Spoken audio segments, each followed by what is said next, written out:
Hello Brad and Sis, apa kabs? Baik ya, kali ini QM sangat bersemangat, semangat yang menggebu-gebu dikarenakan menceritakan film yang memicu adrenalin yang kuat.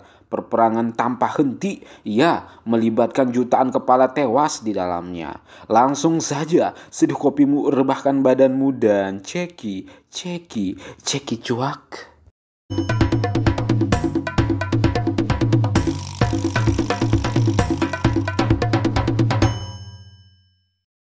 Scene diawali dengan menunjukkan dan memperlihatkan hutan yang senyap yang telah terjadi huru-hara dengan perperangan.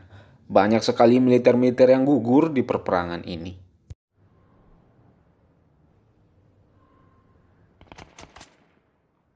Perperangan pun masih berlanjut, menembak, membunuh tanpa henti. Jiwa komando menggebu-gebu, melawan musuh sampai titik penghabisan. Maju tanpa ada kata mundur.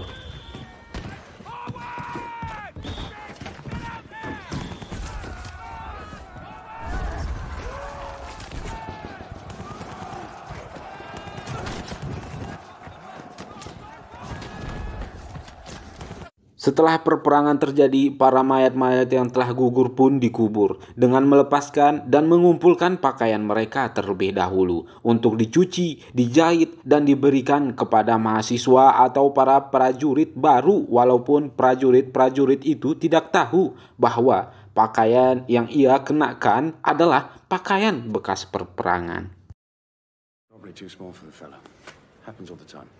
Lalu menunjukkan militer-militer baru senang, happy atas kelulusannya, bangga dengan pakaian yang ia kenakan dan senjata yang ia impi-impikan.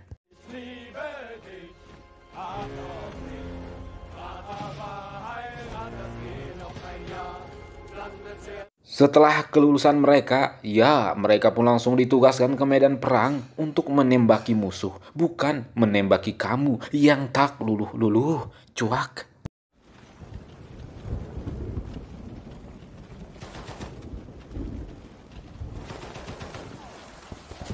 Layaknya film pasti ada tokoh utama di sini. Ya, ini dia si tokoh utama bernama Polius. Sesampainya Polius dan teman militer lainnya di sebuah paret perlindungan, di sini dapat kita lihat bahwa sedang terjadi huru-hara suara tembakan ke sana ke sini yang sangat amat mengkhawatirkan.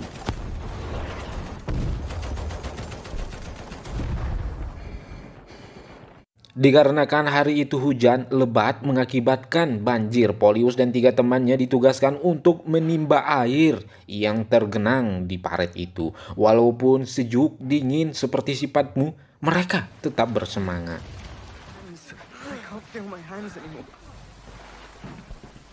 Di malam hari yang sunyi, Polius menjaga parit dan meneropong berusaha menemukan musuh. Walaupun pada akhirnya Polius tertembak, tapi dikarenakan helm besi yang ia kenakan melindunginya. Karena jika tidak, Polius akan gugur dan film ini akan kehilangan tokoh utamanya.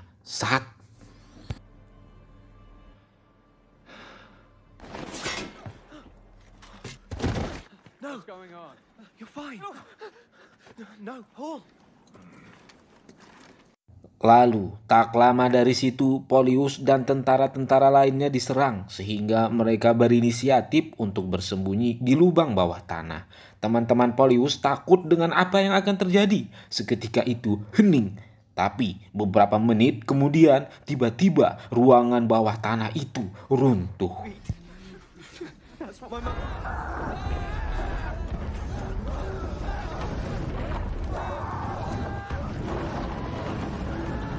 Keesokan harinya, Polius sudah sadarkan diri dibantu teman-temannya untuk berdiri dari reruntuhan. Polius melihat sekelilingnya telah porak-poranda, berjalan, terhenti, berjalan lagi karena perintah untuk mengumpulkan ID card yang berbentuk kalung dari tentara-tentara yang telah gugur. Sampai-sampai Polius menemukan temannya ikutan gugur yang mengakibatkan hati Polius terpukul pada saat itu.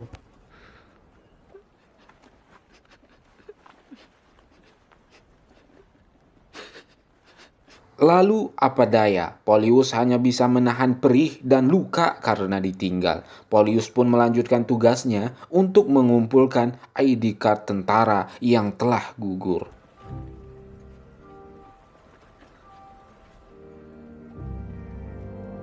Lalu Shin menunjukkan bahwa etikat yang terkumpul itu tertulis nama dan tanggal lahir yang akan ditulis di sebuah buku. Ternyata 400.000 militer yang telah gugur, para petinggi-petinggi berdiskusi akan hal itu. More over 40,000 can't be with us. Killed in the last few weeks alone.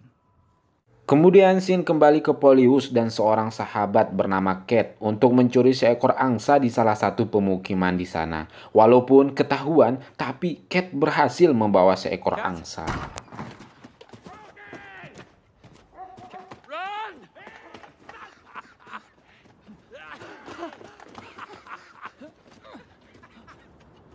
Polyus, Cat mengajak teman-teman yang lain untuk nyayur daging angsa. Betapa lahap dan senangnya mereka memakan daging angsa tersebut.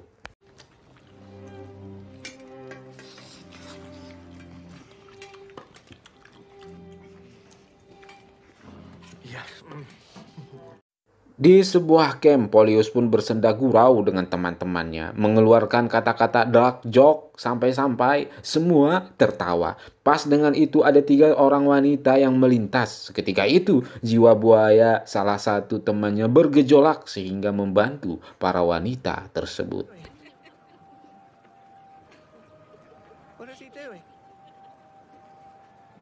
Malam pun tiba. Teman yang mengikuti para perempuan itu pun telah pulang dengan membawa sehelai kain yang wangi. Lalu Polyus mengatakan bahwa esok hari kita akan mencari beberapa anak militer lainnya karena seharusnya mereka telah hadir di sini. Keesokan harinya, Polyus dan beberapa teman yang lain berjalan bergegas mencari militer-militer baru yang tak sampai-sampai. Melihat pemandangan yang sepi, gudang yang sunyi, jauh berjalan, sehingga Polyus menemukan sekumpulan mayat yang ternyata mayat itu adalah militer-militer baru yang telah terbunuh di sana.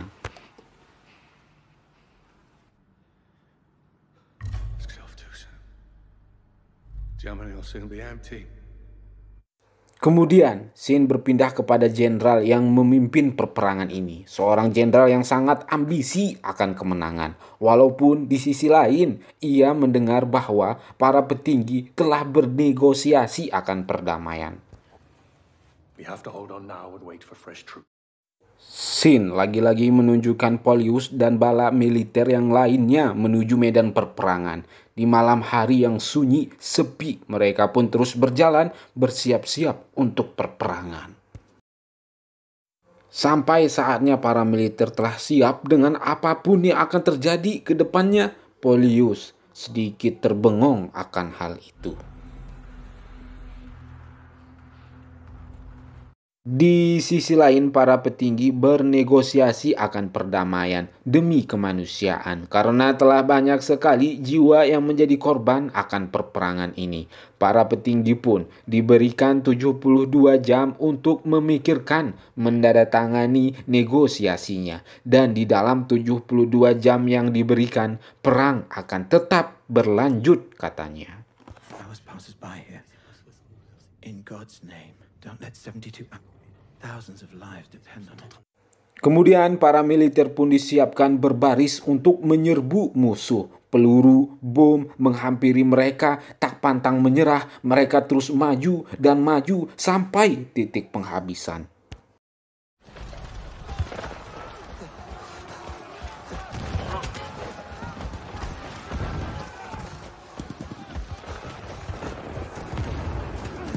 Di perperangan pertama, Polyus dan teman-temannya memenanginya. Sampai-sampai di paret camp musuh, Polyus dan kedua temannya menemukan makanan dengan lahap dan santap menikmati makanan itu. Sehingga tiba-tiba tank musuh datang menghampiri mereka. Polyus dan teman-temannya kocar-kacir akan hal itu.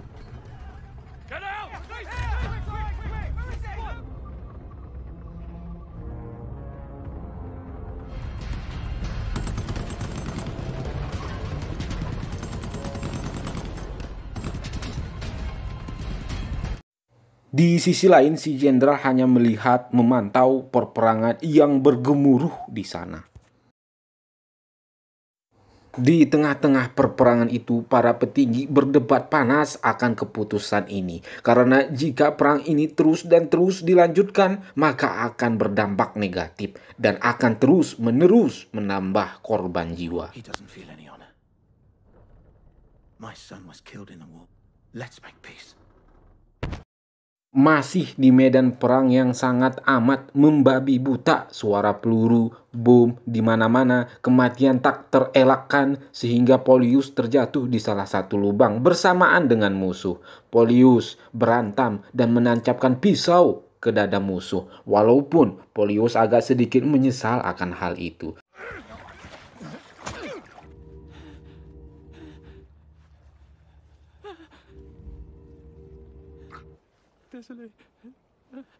Malam pun tiba. Polius kembali ke camp dengan melewati mayat-mayat temannya yang telah gugur di medan perang. Sesampainya di camp, para militer kelihatan bahagia dikarenakan telah menerima kabar bahwa para petinggi akan bernegosiasi akan perdamaian. Polius menemukan salah satu temannya bernama Tijeden yang telah berbaring akibat luka di kakinya. You're going home soon, Tjaden. You think so? Yes. Tijeden pun menceritakan bahwa teman-teman atau sahabat yang lain ikut gugur di medan perperangan dan itu mengakibatkan Polius terpukul dan sedih mendengarnya. Is he dead? You must show braveness. Polius berinisiatif untuk mengambil makanan buat Tijeden. Bersamaan dengan itu, Polius bertemu dengan Cat. Cat dan Polius membawa makanan kepada Tijeden. Tapi ketika Polius memberikan garpu dan sendok, Tijeden malah nggak makan, melainkan menusuk lehernya sendiri dengan garpu. Tijeden tak bisa diselamatkan.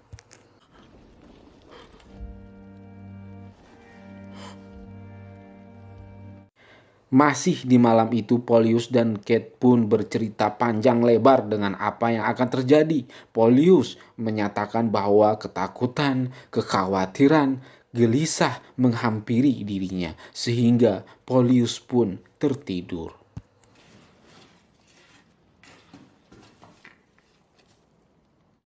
Kemudian scene menunjukkan para petinggi bertemu kembali untuk menandatangani negosiasinya. Dengan kata lain, perperangan pun akan dihentikan pada pukul 11.00.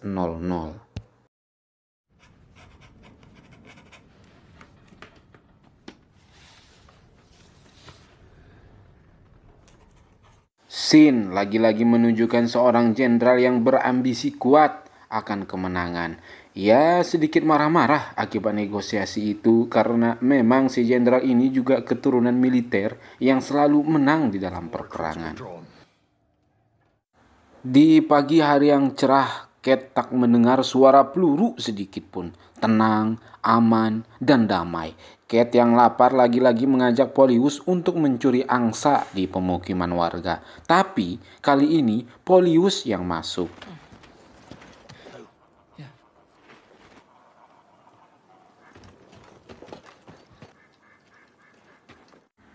Polius masuk ke gudang lalu mengambil telur-telur angsa. Tapi pas dengan itu si anak pemilik angsa melihat Polius dengan cepat menutup pintu gudang tersebut. Di sisi lain, Cat yang kedinginan menunggu Polius yang tak kunjung keluar. Walaupun pada akhirnya Polius berhasil keluar dan berlari bersamaan dengan Cat.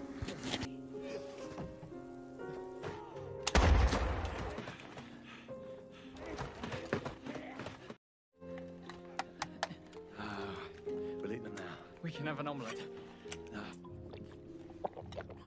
Setelah jauh berlari dan meminum telur angsa menggunakan susu, Cat yang tiba-tiba kebelet buang air kecil menuju ke pepohonan. Tapi ketika mengelak ke belakang, tiba-tiba di belakangnya telah berdiri seorang anak pemilik angsa tersebut.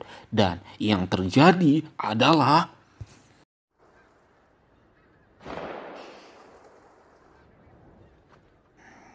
Cat terus berjalan walaupun terjatuh. Polius melihat luka di perut Cat, lalu menggendong Cat menuju camp. Dengan kata lain, ternyata anak dari si pemilik angsa itu telah menembak Cat di bagian perut. Dad? All right. Rifle rhymes with trifle.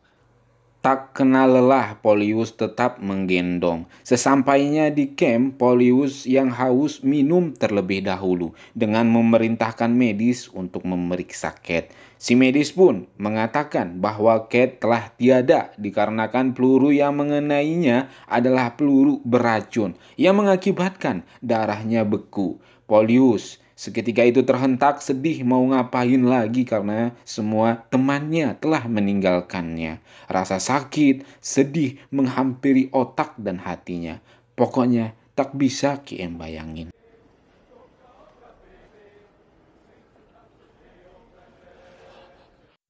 Padahal jam 11 udah pengumuman perdamaian.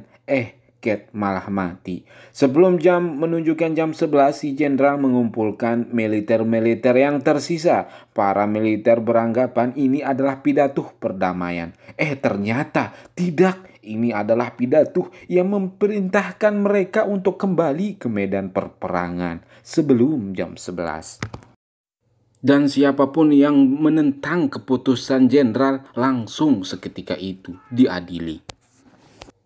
Para militer pun ditugaskan untuk bersiap-siap menunggu perintah perang untuk menuju lawan. Yang mana para musuhnya di sini sedang santai karena memang mau berdamai. Di tengah pikiran bahwa perang telah usai, tiba-tiba Polius dan teman-teman militernya datang sehingga perperangan pun tak terelakkan.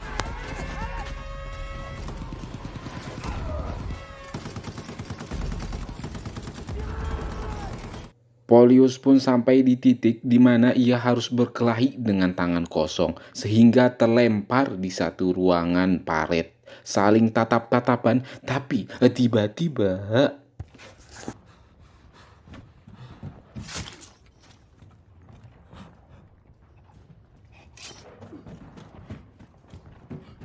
Polius tertusuk dari belakang. Pas dengan itu pengumuman perdamaian pun disiarkan karena telah menunjukkan jam 11 pas. Dikarenakan para militer berjiwa taat, mereka seketika itu berhenti dari perperangan. Walaupun pada akhirnya Polius ikutan gugur.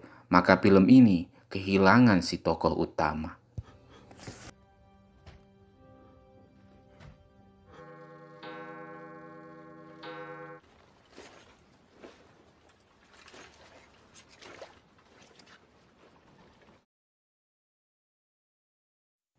Film pun selesai. Bagaimana Brad and Sis? Apa yang bisa kita ambil di film ini? Adalah film ini mengajarkan kita agar terus belajar bahwa hidup itu adalah perjalanan, bertemu dan berpisah. Semua akan bertemu di waktunya dan semua akan berpisah di waktunya. Hanya kenangan dan sejarahlah yang akan abadi. Maka buatlah kenangan dan sejarahmu sebaik-baik mungkin agar bisa menjadi suri tauladan dan contoh bagi orang lain.